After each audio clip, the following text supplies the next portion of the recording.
नमस्कार, vision IAS के news today के इस अंक में आप सभी का स्वागत है। इस अंक में हम आपके लिए लेकर आए हैं यूपीएससी परीक्षा की दृष्टि से महत्वपूर्ण कुछ अहम खबरें। इस अंक के साथ मैं हूँ दिव्या तोमर। आइए सबसे पहले बात करते हैं इस अंक की हेडलाइंस के बारे में। विधि और न्याय मंत्रालय ने सार्वजनिक परामर्श के लिए मध्यस्थता विधेयक 2021 का प्रारूप जारी किया। संयुक्त राष्ट्र पर्यावरण कार्यक्रम द्वारा adoption gap report 2021 the gathering storm जारी की गई। दिल्ली में वायु की गुणवत्ता मौसमी रूप से निम्नतम स्तर पर आ गई है। भारतीय रिजर्व बैंक ने भारत की वित्तीय प्रणाली के हरितकरण के लिए NGFS का समर्थन करने के लिए अपनी प्रतिबद्धता के लिए वक्तव्य प्रकाशित किया। संयुक्त राष्ट्र पर्यावरण कार्यक्रम ने शहरों के लिए संधारणीय शीतलन पर पुस्तिका जारी की और COP26 में 103 देशों ने वैश्विक मीथेन प्रतिबद्धता पर हस्ताक्षर किए। और आइए अब खबरों पर विस्तार से चर्चा करते हैं। विधि और न्याय मंत्रालय ने सार्वजनिक परामर्श के लिए मीडिएशन बिल 2021 का प्रारूप जारी किया। सरकार ने स्वतंत्र रूप से अलग मध्यस्थता के संचालन के लिए मध्यस्थता कानून का प्रारूप जारी किया है। ये कदम वैकल्पिक विवाद समाधान को बढ़ावा देने और उसे मजबूत करने की पहल का ही एक भाग है। विधेयक मध्यस्थता पर सिंगापुर कन्वेंशन, जो कि अंतर्राष्ट्रीय समाधान समझौतों के प्रवर्तन पर संयुक्त राष्ट्र अभिसमय का अनुसरण करेगा। इस विधेयक का उद्देश्य वाणिज्यिक और अन्य विवादों के समाधान के लिए विशेष रूप से संस्थागत मध्यस्थता की सुविधा प्रदान करना, घरेलू और अंतर्राष्ट्रीय मध्यस्थता समझौतों को लागू करना और मध्यस्थों के पंजीकरण के लिए एक अलग निकाय स्थापित करना है। इस विधेयक की मुख्य विशेषताओं की बात करें तो इसके तहत भारतीय मध्यस्थता परिषद की स्थापना करना शामिल रहेगा। मध्यस्थता समाधान समझौते के रूप में मध्यस्थता के सफल परिणाम को कानून द्वारा प्रवर्तनीय बनाया जाएगा। विधेयक अभियोग से पहले मध्यस्थता का प्रस्ताव करता है। साथ ही तत्काल राहत की मांग के मामले में सक्षम न्यायिक मंचों या न्यायालयों का आश्रय लेने के लिए वादियों के हितों की भी रक्षा करता है। समाधान के प्रमाणीकृत अभिलेखों के रखरखाव को सुनिश्चित करने के लिए 90 दिनों के भीतर राज्य या जिला या तालुका स्तर के विधिक प्राधिकरणों में MSA का पंजीकरण किया जाएगा। किसी भी क्षेत्र या इलाके के परिवारों के बीच शांति, सद्भाव और स्थिरता को प्रभावित करने वाले वादों के निपटान के लिए ये सामुदायिक मध्यस्थता की व्यवस्था करता है। वैकल्पिक विवाद समाधान यानी ADR न्यायालय के बाहर विवादों का समाधान करने के किसी भी माध्यम को संदर्भित करता है। आमतौर पर प्रारंभिक तटस्थ मूल्यांकन, वार्ता, सुलह, मध्यस्थता और माध्यस्थतम शामिल हैं। दूसरा है माध्यस्थतम। माध्यस्थतम एक ऐसी प्रक्रिया है जिसके अंतर्गत एक या एक से अधिक मध्यस्थों द्वारा विवाद में शामिल पक्षों के बीच समझौता करवाया जाता है। विवाद पर मध्यस्थों द्वारा लिए गए निर्णय बाध्यकारी होते हैं। तीसरा है सुलह यानी कंसिलिएशन। सुलह एक स्वैच्छिक, लचीली, गोपनीय और हित आधारित प्रक्रिया है। इसके द्वारा एक पक्ष सुलहकर्ता के रूप में तृतीय पक्ष की सहायता से एक सौहार्दपूर्ण विवाद समाधान तक पहुंचने का प्रयास करते हैं। एक बार जब वो तैयार हो जाते हैं तब विवादित पक्ष सुलहकर्ता से उन्हें एक गैर बाध्यकारी निपटान प्रस्ताव प्रदान करने के लिए कहते हैं। और चौथा है मध्यस्थता। मध्यस्थता एक ऐसी प्रक्रिया है जिसमें एक तटस्थ मध्यस्थ पक्षों को उनके विवाद के पारस्परिक रूप से संतोषजनक समाधान तक पहुंचने में मदद करता है। तब समझौता एक लागू करने योग्य अनुबंध में दर्ज किया जाता है। सिद्धांत के रूप में एक मध्यस्थ को किसी भी गैर बाध्यकारी समाधान निर्णय से बचना होगा। संयुक्त राष्ट्र पर्यावरण कार्यक्रम द्वारा adoption gap report 2021 the gathering storm जारी की गई। ये रिपोर्ट अनुकूलन पर राष्ट्रीय और वैश्विक प्रगति का आकलन करती है। साथ ही अनुकूलन प्रक्रिया के 3 केंद्रीय तत्वों जैसे कि योजना निर्माण, वित्त पोषण और कार्यान्वयन को शामिल करती है, जिसमें शामिल है अनुकूलन देशों और समुदायों की जलवायु परिवर्तन के प्रति सुभेद्यता को कम करने की प्रक्रिया। इसके तहत आघातों को सहने और रेजिलिएंट बने रहने की उनकी क्षमता बढ़ जाती है। अनुकूलन अंतराल को वास्तव में कार्यान्वित अनुकूलन और सामाजिक स्तर पर एक निर्धारित लक्ष्य के बीच अंतर के रूप में परिभाषित किया गया है। ये लक्ष्य व्यापक पैमाने पर सहनशील जलवायु परिवर्तन प्रभावों से संबंधित वरीयताओं द्वारा निर्धारित किया जाता है और ये संसाधनों की सीमाओं और प्रतिस्पर्धी प्राथमिकताओं को दर्शाता है। इस रिपोर्ट के मुख्य निष्कर्षों में कहा गया है कि जलवायु परिवर्तन अनुकूलन को नीति और योजना निर्माण में शीघ्रता से शामिल किया जा रहा है। इस रिपोर्ट से जुड़े अन्य महत्वपूर्ण तथ्यों में में फर्स्ट मूवर्स कोएलिशन की भी बात करते हैं। ये अमेरिका और 30 से अधिक वैश्विक व्यवसायों के साथ साझेदारी में विश्व आर्थिक मंच द्वारा शुरू की गई एक सार्वजनिक निजी भागीदारी है। ये नवोन्मेषी हरित प्रौद्योगिकियों में निवेश करने के लिए कार्बन सघन क्षेत्रों में आपूर्ति श्रृंखलाओं के साथ वैश्विक कंपनियों को एकजुट करता है, ताकि वे 2050 तक नेट जीरो उत्सर्जन के लक्ष्य की प्राप्ति के लिए वर्ष 2030 तक व्यापक पैमाने पर उपलब्ध हों। लगभग 79% देशों ने कम से कम एक राष्ट्रीय स्तर के अनुकूलन योजना विकल्प को अपनाया है। वर्ष 2020 से इसमें 7% की वृद्धि हुई है। विकासशील देशों में अनुकूलन लागत और वित्त पोषण की आवश्यकताएं मौजूदा वित्त प्रवाह की तुलना में 5 से 10 गुना ज्यादा हैं। अनुकूलन वित्त अंतराल वर्ष 2020 में निर्दिष्ट अंतराल से व्यापक और विस्तृत हो रहा है। हरित और रेजिलिएंट रिकवरी के लिए कोविड-19 रिकवरी प्रोत्साहन पैकेज द्वारा प्रदान किए गए अवसरों का वर्तमान में लाभ नहीं उठाया जा रहा है। इस रिपोर्ट में कई अनुशंसाएं भी की गई हैं, जैसे कि विश्व को प्रत्यक्ष निवेश के माध्यम से सार्वजनिक अनुकूलन वित्त पोषण को बढ़ाने की जरूरत है। उन्नत अर्थव्यवस्थाओं द्वारा हरित और लोचशील कोविड-19 रिकवरी प्रयासों के लिए राजकोषीय आय विकल्प उपलब्ध करवाने में विकासशील देशों की सहायता की जानी चाहिए। अगली खबर वायु प्रदूषण से संबंधित है। दिल्ली में वायु की गुणवत्ता मौसमी रूप से निम्नतम स्तर पर आ गई है। हालांकि अन्य सभी शहरों जैसे कि मुंबई, कोलकाता, चेन्नई में प्रदूषण का स्तर दीपावली की संध्या के बाद अत्यधिक कम हो गया है। वहीं दिल्ली का वायु गुणवत्ता सूचकांक अगले दिन भी गंभीर श्रेणी में बना रहा। दिल्ली में हर वर्ष अक्टूबर या नवम्बर में वायु प्रदूषण में वृद्धि के लिए कई कारक उत्तरदायी हैं। इसमें सबसे पहले तो अक्टूबर का महीना आमतौर पर उत्तर पश्चिम भारत से मॉनसून की वापसी का सूचक है, जिस वजह से पवनों की दिशा पूर्व से उत्तर पश्चिम हो जाती है। राजस्थान और कभी कभी पाकिस्तान और अफगानिस्तान की ओर से धूल भरी आंधियां आती हैं। इसके अलावा प्रदूषण के बढ़ते स्तर के लिए तापमान में गिरावट भी एक कारक है। जैसे जैसे तापमान में गिरावट आती है, व्युत्क्रम ऊंचाई कम होती जाती है, यानी कि वो परत जिसके आगे प्रदूषक वायुमंडल की ऊपरी परत में प्रसारित नहीं हो सकते हैं। तीसरा कारण है शीत ऋतु के दौरान वायु की गति में आई गिरावट, जो कि प्रदूषकों के प्रसार पर प्रभाव डालती है। ये ज्यादा नहीं फैल पाते हैं, जिसकी वजह से ये एक ही जगह पर एक्यूमुलेट हो जाते हैं। और अन्य कारकों में दिल्ली और एनसीआर के आसपास पराली जलाना, धूल और वाहनों का प्रदूषण आदि है। वायु गुणवत्ता सूचकांक की अगर बात करें तो इसमें अगर 0 से 50 तक का स्तर है तो इसे अच्छा माना जाता है। इसका स्वास्थ्य पर न्यूनतम प्रभाव होता है। वहीं 51 से 100 है अगर सूचकांक, तो इसको संतोषजनक माना जाता है, जो कि संवेदनशील लोगों को श्वास लेने में कुछ परेशानी कर सकता है। वहीं अगर AQI 101 से 200 के बीच है तो ये मध्यम माना जाता है। इससे फेफड़ों की बीमारी से ग्रस्त लोगों को श्वास लेने में परेशानी हो सकती है, जैसे अस्थमा और हृदय रोग से ग्रसित लोगों, बच्चों और अन्य वयस्कों को असुविधा हो सकती है। वहीं 201 से 300 AQI होने पर इसे खराब स्थिति मानी जाती है। दीर्घकाल तक अगर कोई इसके संपर्क में रहता है तो उन लोगों को श्वास लेने में परेशानी हो सकती है और कम संपर्क में आने वाले हृदय रोग से ग्रस्त लोगों को परेशानी हो सकती है। अगली श्रेणी है 301 से 400 AQI वाली। इसे बहुत खराब श्रेणी माना जाता है। दीर्घकाल तक इसके संपर्क में रहने से लोगों को सांस की बीमारी हो सकती है। फेफड़े और हृदय रोग से ग्रस्त लोगों पर इसका प्रभाव ज्यादा स्पष्ट हो सकता है। वहीं अंतिम श्रेणी है गंभीर, जो कि 401 से 500 AQI वाली, जिसे गंभीर श्रेणी कहा गया है। इस स्थिति में स्वस्थ लोगों को भी सांस लेने में परेशानी हो सकती है और फेफड़ों या हृदय रोग वाले लोगों पर गंभीर स्वास्थ्य प्रभाव पड़ सकता है। हल्की शारीरिक गतिविधि के दौरान भी स्वास्थ्य पर प्रतिकूल प्रभावों का अनुभव हो सकता है। इसी स्थिति को देखते हुए दिल्ली में वायु प्रदूषण की रोकथाम के लिए कई पहलें आरंभ की गई हैं। प्रशासनिक स्तर पर राष्ट्रीय राजधानी क्षेत्र दिल्ली और आसपास के क्षेत्रों में वायु गुणवत्ता प्रबंधन आयोग की स्थापना की गई है। औद्योगिक क्षेत्रों में सुधार के लिए उद्योगों को पाइपलाइन द्वारा प्राकृतिक गैस या स्वच्छ ईंधन की आपूर्ति की जा रही है। वहीं पराली दहन को रोकने के लिए तकनीकी हस्तक्षेप जैसे कि by decomposer, happy seeder, paddy straw chopper जैसी मशीनों का उपयोग किया जा रहा है। इसके अलावा धूल को प्रबंधित करने के लिए राजधानी में निर्माण और विध्वंस स्थलों पर धूल नियंत्रण संबंधी दिशा निर्देश जारी किए गए हैं।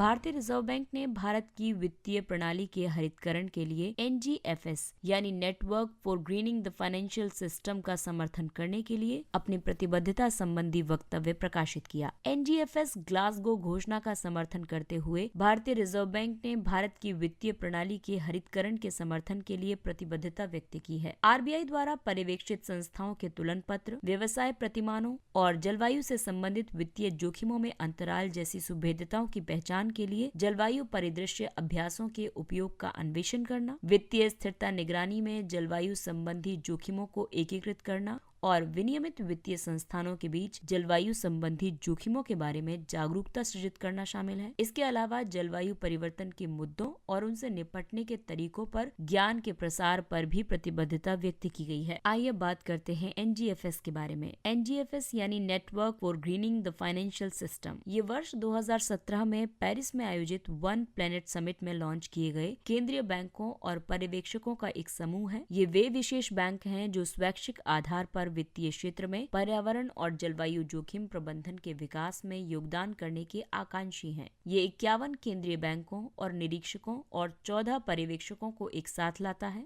ये सभी 5 महाद्वीपों और लगभग 85% वैश्विक ग्रीन हाउस गैस उत्सर्जन के लिए उत्तरदायी देशों का प्रतिनिधित्व करते हैं। RBI अप्रैल 2021 में इसमें शामिल हुआ था, जिसके बाद RBI को हरित वित्त पर वैश्विक प्रयासों से सीखने और उनमें योगदान करने में सहायता मिली है। हरित वित्त संरचित वित्तीय गतिविधि को दर्शाता है। इसमें वे उत्पाद या सेवा शामिल होते हैं जिन्हें बेहतर पर्यावरणीय परिणाम सुनिश्चित करने के लिए निर्मित किया गया है। इसमें सार्वजनिक नीतियों का वित्त पोषण, सार्वजनिक और निजी हरित निवेश आदि शामिल है। इसके अलावा सतत विकास प्राथमिकताओं में निवेश के प्रवाह को बढ़ाना या जलवायु परिवर्तन के पहलुओं के प्रति अनुकूलन आदि शामिल है। संयुक्त राष्ट्र पर्यावरण कार्यक्रम ने शहरों के लिए संधारणीय शीतलन पर पुस्तिका जारी की। ये पुस्तिका एक एकीकृत परिपूर्ण प्रणाली दृष्टिकोण के भीतर संधारणीय शहरी शीतलन उपागमों का एक व्यापक अवलोकन प्रदान करती है। इस पुस्तिका के प्रमुख निष्कर्षों को देखें तो इसमें अनुमान लगाया गया है कि स्थानों के शीतलन के लिए ऊर्जा की आवश्यकता वर्ष 2016 से वर्ष 2050 तक तिगुनी हो जाएगी, क्योंकि विकासशील देशों में लाखों परिवार आगामी दशकों में एयर कंडीशनर का उपयोग करेंगे। अत्यधिक गर्म शहरों को जलवायु परिवर्तन की लागतों का सामना करना पड़ेगा। ये लागत शहरी ऊष्मा द्वीप प्रभाव की वजह से शेष विश्व द्वारा वहन की जाने वाली लागत की तुलना में दोगुनी से ज्यादा है। शहरी शीतलन के इष्टतम समाधान के लिए परिपूर्ण प्रणाली दृष्टिकोण है। पहला, शहरी स्तर पर गर्मी कम करना। इसमें गर्मी को कम करने वाले शहरी स्वरूप और डिजाइन, प्रकृति आधारित समाधान और शहरी ऊष्मा द्वीप प्रभाव को कम करने के लिए डिजाइन की गई ठंडी सतहों पर बल देने के साथ शहर या शहरी जिले के स्तर पर कुशल योजना एवं डिजाइन इमारतों में शीतलन भार को कम कर सकते हैं। दूसरे दृष्टिकोण में इमारत में शीतलन आवश्यकताओं को कम करना शामिल है, जिसमें शहरी इमारतों के व्यवहारिक अनुकरण और भवन निर्माण ऊर्जा संहिता एवं मानकों के आधार पर फ्लोर्स की संख्या बढ़ाने पर बल देने के साथ इमारतों के तापीय निष्पादन को बढ़ाना और पैसिव भवन डिजाइन प्रथाओं का उपयोग करके शीतलन भार को कम करना शामिल है। वहीं तीसरे परिपूर्ण प्रणाली दृष्टिकोण के तहत इमारतों में शीतलन आवश्यकताओं को कुशलता पूर्वक पूरा करने पर बल दिया गया, जिसमें न्यूनतम ऊर्जा उत्सर्जन और मानव जनित ऊष्मा के साथ आवश्यक मात्रा में शीतलन प्रदान करने के लिए कुशल एवं सबसे उपयुक्त शीतलन प्रौद्योगिकियां अपनाना और उनका संचालन करना शामिल है। उच्च तापमान से शीतलन के लिए ऊर्जा का अधिक उपभोग हो सकता है। इसके अलावा वायु प्रदूषण में वृद्धि हो सकती है, जल की गुणवत्ता में गिरावट हो सकती है और श्रमिक उत्पादकता में भी कमी आ सकती है। भारत में वर्ष 2050 तक 24 शहरों के गर्मियों में कम से कम 35 डिग्री सेल्सियस औसत तापमान के उच्चतम स्तर तक पहुंचने की संभावना है। इससे इन शहरों में अधिवासित शहरी निर्धन तीव्र गर्मी की वजह से अत्यधिक वल्नरेबल हो जाएंगे। स्थायी शहरी शीतलन के कई लाभ हैं, जैसे कि बेहतर स्वास्थ्य और उत्पादकता, विद्युत ऊर्जा की अल्प आवश्यकता, कम उत्सर्जन और आर्थिक लाभ। अगली खबर COP26 से संबंधित है। COP26 में 103 देशों ने वैश्विक मीथेन प्रतिबद्धता पर हस्ताक्षर किए। इस प्रतिबद्धता को पहली बार सितंबर 2021 में घोषित किया गया था। ये प्रतिबद्धता वर्ष 2030 तक वर्ष 2020 के स्तर से 30% तक वैश्विक मीथेन उत्सर्जन में लक्षित कटौती के लिए आरंभ की गई एक पहल है। अमेरिका और यूरोपीय संघ के नेतृत्व में वैश्विक मीथेन उत्सर्जन के 2/3 उत्सर्जन के लिए उत्तरदायी 100 से अधिक देश इस प्रतिबद्धता में शामिल हो गए हैं। चीन, रूस और भारत जैसे बड़े उत्सर्जक इस प्रतिबद्धता में शामिल नहीं हुए हैं। भूमंडलीय तापमान में मीथेन का व्यापक योगदान है। डिग्री सेल्सियस में तापमान में योगदान है सबसे पहले कार्बन डाइऑक्साइड का, उसके बाद मीथेन का, फिर वाष्पशील कार्बनिक यौगिक का, उसके बाद हैलोजन गैसें, ब्लैक कार्बन, नाइट्रस ऑक्साइड और अंत में है एविएशन कंट्रोल्स। नई जलवायु परिवर्तन पर अंतर सरकारी पैनल यानी IPCC की रिपोर्ट के मुताबिक पूर्व औद्योगिकरण युग के बाद वैश्विक औसत तापमान में 1 डिग्री सेल्सियस की निव्वल वृद्धि के लगभग आधे के लिए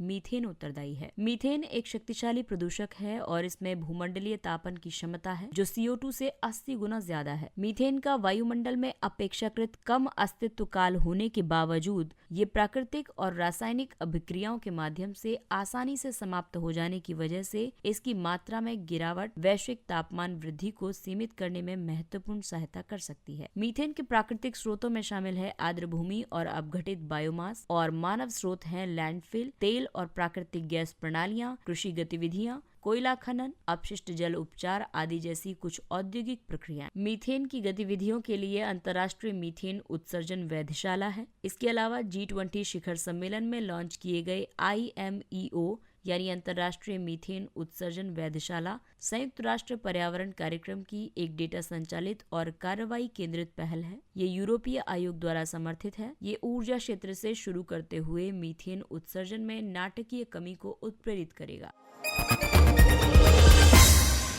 आइए अब बात करते हैं कुछ अन्य महत्वपूर्ण सुर्खियों की। भारत भूटान व्यापार संपर्क। इन दोनों देशों के बीच व्यापार संपर्क बढ़ाने के लिए 7 अतिरिक्त प्रवेश और निकास बिंदुओं को औपचारिक स्वरूप प्रदान किया गया है। इनमें नगरकाटा भूमि सीमा शुल्क स्टेशन, अगरतला भूमि सीमा शुल्क स्टेशन, पांडु बंदरगाह जो कि गुवाहाटी स्टीमर घाट है, जोगी घोपा बंदरगाह, एशियाई राजमार्ग 48, कामर्द, विसा और बीरपारा शामिल है। वर्ष 2020-21 में 1.083 बिलियन अमेरिकी डॉलर के कुल व्यापार के साथ भारत भूटान का सबसे बड़ा व्यापारिक भागीदार देश है। भूटान को निर्यात किए जाने वाले प्रमुख उत्पादों में शामिल है पेट्रोलियम उत्पाद, खनिज उत्पाद, मशीनरी, ऑटोमोबाइल और पुर्जे। भूटान से आयात किए जाने वाले प्रमुख उत्पादों में शामिल है विद्युत आधारभूत धातुएं और सामग्री, खनिज काष्ठ और लकड़ी के उत्पाद।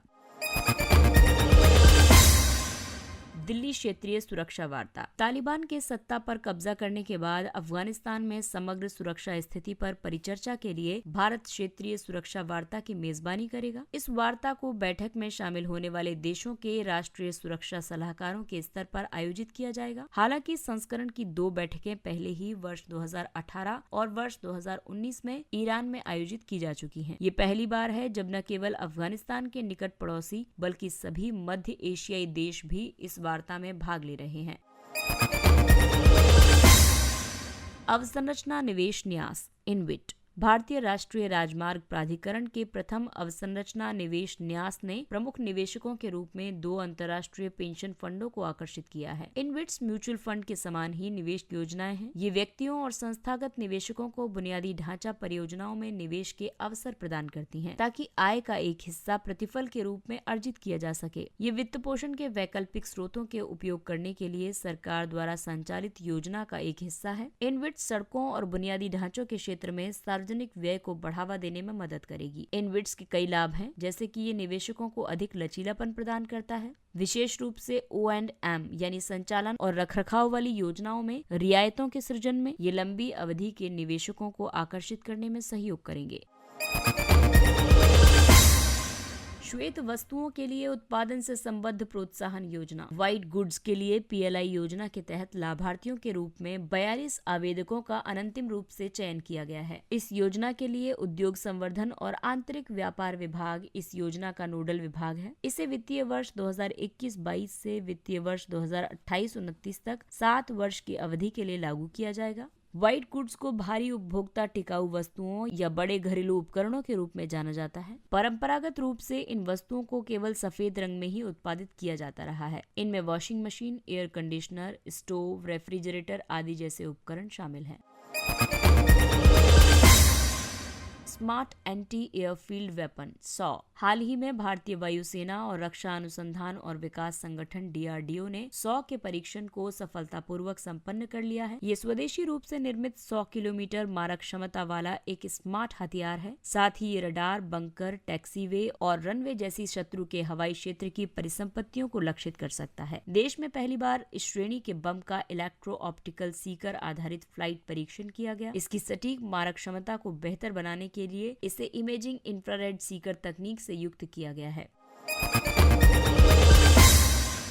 गोवा समुद्री संगोष्ठी GMC के तीसरे संस्करण को 7 से 9 नवंबर 2021 के बीच आयोजित किया जा रहा है। GMC का उद्देश्य हिंद महासागर क्षेत्र में क्षेत्रीय हितधारकों को एक साथ लाना है, साथ ही समकालीन समुद्री सुरक्षा चुनौतियों से निपटने की दिशा में सहयोगी कार्यान्वयन रणनीतियों पर विमर्श करना है। GMC भारतीय नौसेना द्वारा संचालित एक आउटरीच पहल है। ये समुद्री सुरक्षा को सुनिश्चित करने वाले नौसैनिकों या इकाइयों या व्यक्तियों और शिक्षाविदों के सामूहिक ज्ञान का उपयोग करने और परिणाम उन्मुख समुद्री विचार प्राप्त करने में सहयोग करती है।